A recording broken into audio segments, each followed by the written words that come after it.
from Karen. "Don't believe a word of it," I cautioned, giving her a wink as well. I had a reputation to maintain after all. I doubt if any of it is true. "Of course it's true," Karen said, squeezing my arm as she heaved herself a little farther over the counter so her breast could press against my arm. "Everyone knows you're a hero. You're just too modest to admit it. Or perhaps resigned to people's determination to ignore the truth in favor of more attractive and entertaining fiction that had started several years back." "Karen said you tracked down a notorious ring of industrial spies in Cairo?" Minerva said, breathless with excitement. She started to lean toward me over the counter, but a gimlet-eyed glance from her friend warned her off. "He didn't just track them down. He beat the crap out of them and got secret plans back for the government." Minerva oohed appreciably, her eyes filling with hero worship. Honesty prompted me to correct that particular fallacy. I didn't actually track anyone down so much as accidentally ran into a meeting of some folks selling proprietary information. They thought I was following them, but I was really just lost and trying to find my way back to my hotel so I could rejoin my tour. In fact, I wasn't even in danger from them since Interpol had them under surveillance and the Cairo police were hidden around the bazaar. But it was exciting for a few minutes, until everything was straightened out. "And then there's Alaska," Karen said, ignoring the boring truth, just as everyone did when I tried to explain what really happened in Cairo. "Alaska?" Minerva asked her. "What about Alaska?" Karen turned to her friend. "It was so amazing. It's all over the Greenpeace website." I groaned to myself and prepared to explain that incident as well. "What happened?" Minerva repeated, a rapt expression on her face.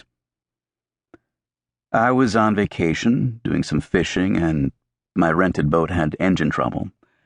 I got picked up by some animal activist people, and He hijacked a whaling ship," Karen interrupted, a triumphant note in her voice as she beamed at me. "Ooh," Minerva breathed.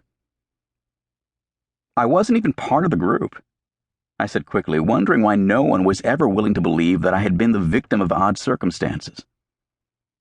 "My engine had died, and the Greenpeacers picked me up on the way to attacking a whaling ship.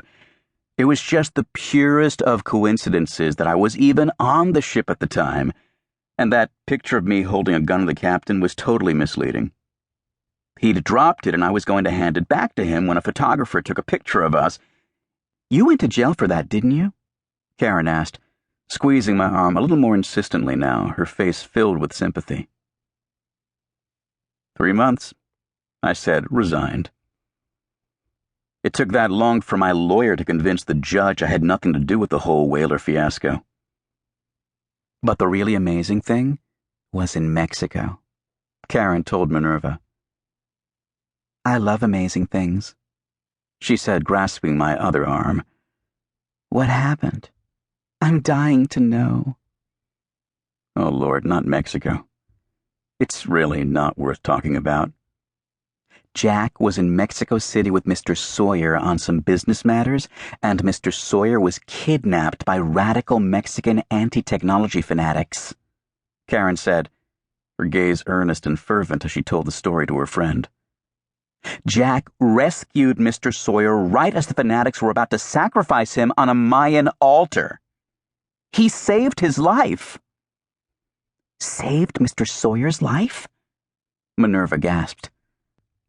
The addition of the Mayan altar to the whole crock of bullshit was too much for me.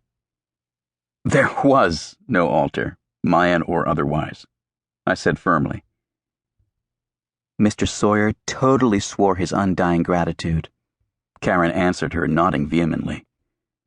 "And it really wasn't so much a group of radical fanatics as it was a couple of people who had been unemployed and took Mr. Sawyer's limo for that of the labor secretary. He told Jack that he would have a job at his company for the rest of his life," Karen added in a confusion of pronouns. They drove us straight back to the hotel.